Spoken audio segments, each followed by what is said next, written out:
Hello and welcome to CEO Insights, the program that interviews chief executives and other top management of companies here in Vietnam. I'm your host and my name is Leon Shears. Today I'm really happy to be able to welcome Mr. Ian Lydall, who used to be, until last summer, the chairman and managing partner of PwC, probably the largest and certainly the most famous of the big four accounting firms. But last summer, Ian took a new turn and is now an independent consultant and advising director. Welcome, Ian. Thank you very much, Leon. Good to see you. Thank you for being here. Pleasure. I go with my normal first question, which is, why Vietnam? Around, I guess, the late 1970s, I was ready for a move out of the UK. So I'd started my career with PwC in the Middle East, gone to Southern Africa from there, and then back to the UK for about 15 years or so. I was ready for another move, and Asia was the thing at the time. Part of the world that I hadn't spent a great deal of time in, and was really keen to come and experience, particularly Southeast Asia. So, over the next probably 3 or 4 years, I was, looking out for good opportunities, and the best one that came up was Vietnam. So, yeah. So you chose Vietnam rather than Vietnam, or PwC in Vietnam choosing you? Correct. Yes. Right. And a good idea? It's turned out to be a tremendous idea. I was a little fortunate in that the year before, by complete chance, we'd had a family holiday in Thailand and in Hanoi. So at least, experienced a little bit of Vietnam. So that was, gave an appetite, if you like. So when this particular position came up, which was head of Indochina for PwC, so included Cambodia and Laos as well, I jumped at it.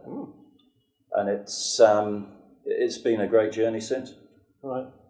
And the development of PwC, how big was it when it first started? Well, PwC set up here through a rep office in 1994. Right. So just been through the 20th anniversary. And at the time I came in, it was probably around 200 people. And now would be more than 4 times that size. Wow, that's sudden growth. Yeah. PwC is a fantastic organisation. It operates in all the countries that we could possibly think of, and is in a leading position or number 2 position in virtually all the countries in which it operates.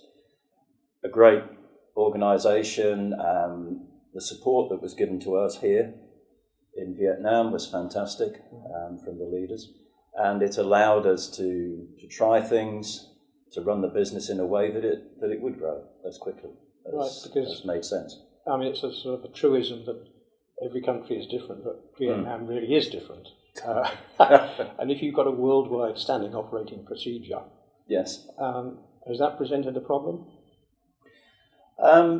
Not problems, but it sets you out along with the HSBCs and the Unilevers of this world, sets you out different to some other organisations. So in terms of corporate governance, explaining to the Vietnamese community and the Vietnamese authorities how we're used to operating and why we will continue to operate that way, if for no other reason, for legal reasons these days, of course, and driven from the US and Europe and the UK and other places. So it's important that everyone understands what we can do and what we can't do. But once you get that, I think you get respect for standing up for what you believe in and the way that you want to operate. And that means that you may miss out on some opportunities, but other things come your way which are there because people want to come to you because they think they will get a robust opinion from you, that you will do a professional job, and that's exactly what they want. Is it been a benefit to you as a company, or in your past company, that there are more and more treaties being signed, which means that Vietnam has to move in certain areas and has to be more awake to the international situation? Has that been good news? It certainly has. The big one was WTO, of course. So the anticipation of that, you could see certainly from 2005 onwards, huge increase in activity. Foreign companies just wanting to be here or feeling they had to be here. It wasn't a question, they might not want to hear this, but it wasn't a question of tremendous due diligence being done on the Vietnamese companies that they're investing in. It was, we have to be in Vietnam, we have to be have a presence there now, otherwise we'll miss out because everyone else is doing it. So here we go. And that has worked out very well for some companies and not so well for others, some who basically paid far too much for their shareholding at the time. But that's the world over, that's not just Vietnam. It certainly is in emerging markets, yes. I'm sure many foreign companies investing in China have lost even more money. Right, and so you've moved from this pinnacle as I say, managing partner of an incredibly significant company in the life and growth of Vietnam. And you had an opportunity, obviously, to retire wherever you wanted to go, but you decided to stay in Vietnam. One, why? Two, good idea. Okay, obviously this is all very recent to me. So I've been with PwC, wherever in the world since 1981. Right. So it was a huge thing when this date was looming, 30th of June 2015. Simply based on, yes, I will never forget that day. Based on the partnership agreement, which says at the age of 60 you retire. And that's fine. You need new blood coming into a partnership, so that's all well and good. Sure, I was apprehensive, thinking, but the only idea, the only thing I wanted to pursue was staying in Vietnam and trying to do some things on my own. That is a huge difference from where I was before, but I couldn't conceive of just packing my bags and leaving Vietnam at that time. Through 15 years, you build up quite a lot of experience of how things work here. Being in a service company, I've spent a lot of time helping clients through certain issues related to Vietnam and how they can grow and be more profitable here. So I thought that experience was the main thing that I had that I could use in the future. Just one quick question about PwC. Is their client base largely international, or is it 50-50, or is there a high number of Vietnamese clients in PwC? It varies from one line of service to another, but overall there are more foreign clients than there are local. Within the advisory practice, the mix is probably closer to 50-50, I would think, yeah. But the tax practice, for example, is largely foreign. Right. I was tempted to say something there, but I wasn't. Right. And in your new business, how is the client shape building there? Okay, so I've got three roles that I've taken up. Two as independent director. So one is as chairman of the AAA Assurance, so that's a non-life insurance company operating here in Vietnam, which is majority owned by IAG, which is the biggest Australian non-life insurer. So in terms of governance, again, it's really important to me if I'm going to sit on the board, and certainly the chairman, that I know that it's a company that does things the right way. It's always helpful that meetings are in English and that you know what's going on, basically. So I enjoy that. And that's a company which has had a bit of history, but it now is growing and growing well and taking on some really good business. So it's fun to be a part of that. I am also a director, independent director of a Claytor Bank in Phnom Penh, which is, again, very different in many ways. It operates in Myanmar and Laos as well, but a very successful bank in every possible way. So in terms of what it delivers to the community through its services, it's a very profitable bank, but its governance is really, really good, very strong, because of the foreign shareholders that have helped it along right from day one. Right. So do you... Sorry, and there's a third one, which is TalentNet. My role is very different there. So I'm an advisor to TalentNet and basically do what they want me to do. So it's a business that was hived out of PwC back in 2007 because there were too many conflicts of interest, and it was clear that it was a good business, but it would grow much faster on its own away from PwC. So Trin, who is still the owner, took that business and has grown it from 12 people to over 200 people in the meantime. A fantastic story, and the opportunity was there for me to try and help them get to the next level, which is corporatise more policies and procedures and take on the new challenges. So at the moment it's a Vietnamese business which is very strong in the local market, but with all the increased labour mobility that's expected with all the ASEAN developments, it's a business that is going to strengthen its links outside Vietnam as well. Right. Do you see your future role as trying to take corporate governance to more and more Vietnamese companies? Yes, certainly within PwC, we've done quite a lot of that. It is frustrating. Good heavens. Because it's a question of understanding, I think, as much as anything. People in one country have their ways of doing things. In another country, it will be different.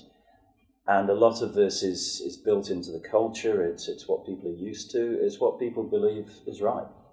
So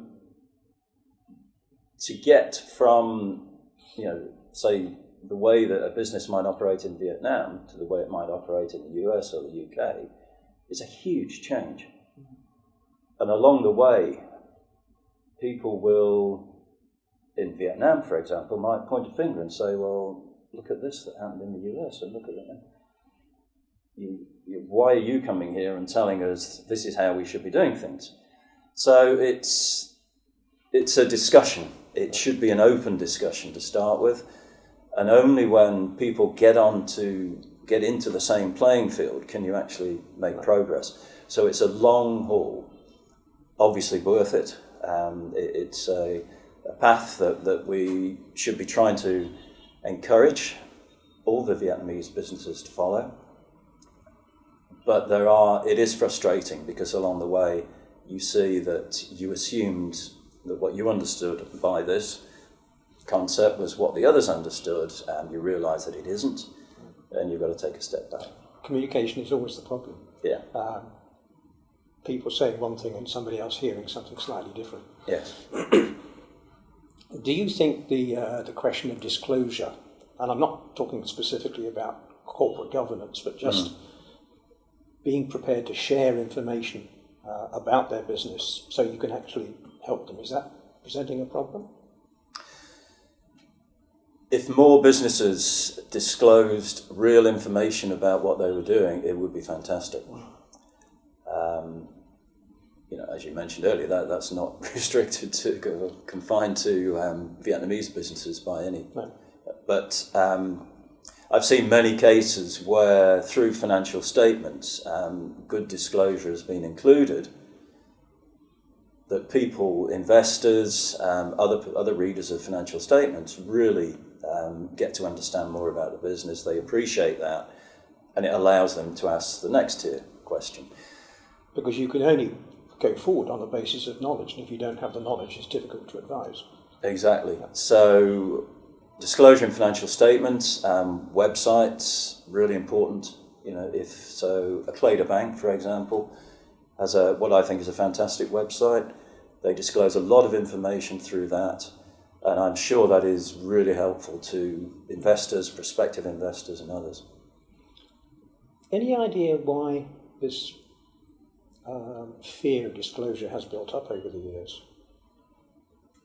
On the basis that we might be able to find something to help ease it. Yeah, I guess it's, you know, if we tell you just what we have to tell you and what you need to know, rather than what you would like to know, we're safe. Yeah, that's probably where it starts from. right. But I think in this day and age, it isn't like that. It is, you need, if your company is going to be seen as a good company, you have to give information, you have to explain what you're doing, why you're doing it, admit that there's a failure here and there along the way, but we reacted quickly, this is what we did about it. This sort of information, certainly for listed companies, can help them. Yeah.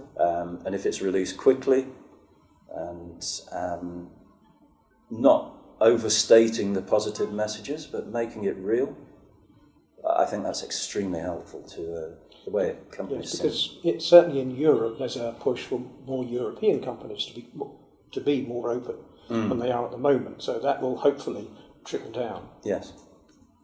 What do you think that the government can do to aid that and perhaps speed things up? Because soon they're going to have to be in quite a hurry with TPP and all the other various treaties that are being signed. Yeah. Yes, that's true. It's always easy to point a finger at governments and say they should have done this. But they do have a really strong influence in any country, and certainly in Vietnam. Not only through legislation, regulation, but also because of the state-owned enterprises, the way the government can influence what they do, of course. To me, further legislation could be helpful in certain areas, but to me it's more about the supervisory bodies, it's about the regulators. Right. It's fine to have a law, it's fine to have regulations, but if the regulators don't enforce them in a tough manner at times, then the players in that industry are not going to take any notice. No. One of the things I love about Saigon is the traffic. Okay. Because I think it's a sort of a descriptive of Vietnam. Mm-hmm. You get there in the end, but sometimes the route is different than you planned. Okay. And I think that applies to business as well. But that's an aside, really and truly. As long as you don't have an accident. Yes, yes. Well, nobody does, do they? They just drive on, yes. Hope nobody notices. With the election coming up, do you think that could have a profound influence on what's going to happen? Or do you think it'll be more of a status quo? I don't know the answer to that, but from what I've seen previously, the run-up to an election, government tends to stall. People are not prepared to sign off on projects, to make big decisions beforehand. Haven't really seen any of that so far, but I guess that could happen, as it has before. Post the election, well, let's see who's got the positions, yes, and how many positions there are. I think that will have a profound influence on the future direction. So there are things which some of us would like to see move faster. For example, the reform of the state-owned enterprises, and whoever is in charge would need a huge body of support behind them to be able to do that effectively. So strong government is, as long as it's moving the country in the right direction, would surely be a good thing. So strong and open government rather than strong and closed. Yes, but the openness of government in any country has taken centuries to work through. It will take a while to work through in Vietnam as well. Moving back to your company, can you ever see yourself taking over a few floors in the Texco Tower? That's, who knows what happens in the future, but that's pretty unlikely. I have a staff of none, 0 at the moment, and that's very different, of course, from where I was before, where I had many people who were very willing to help me and very good at doing so. So now I'm more on my own. All the logistics I organise for myself and everything else, and that's taken some getting used to. Yeah. So you can work a photocopier now? I can. Yes, it's very different, but at the end of the day, you know, that's my choice, and I guess for the first couple of months it takes some getting used to, but then it's okay. Yeah, that's good. And where do you see yourself in 5 years' time? I would hope doing similar things. The appointments are for different lengths of time, and some could come and go for different reasons. So I'm always open to new opportunities that, if they're out there, that people might want to bring to me. So, yeah, operating in a similar way. I don't particularly want to be working 6-7 days a week, as I have done for some years in the past, but you know, for a limited period of time you can do that as extra things come in. But I just want to make sure that I can make use of my experience that I've built up over 15 years here, and of course the years before in the UK in particular, and contribute something back. Right. It's a good country to contribute to. It is. Yeah. Yeah. I think there's actually major dividends coming out of people like yourself who've been at the top and now at the top in a slightly different way, but to be able to feed back into the community, very important. Yes. Well, thank you very much indeed for your time. If there's anything particular you want to say or comment on, now is your chance. But if not, I will wrap up. No, thank you very much, Leon. I've enjoyed it.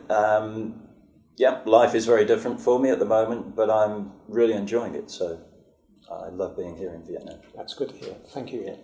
And thank you for watching this episode of CEO Insights, where we had Ian Lydall give us his thoughts on Vietnam, PwC, and the future. And I thank you for watching. This is Leon Shear saying good night. Thank you.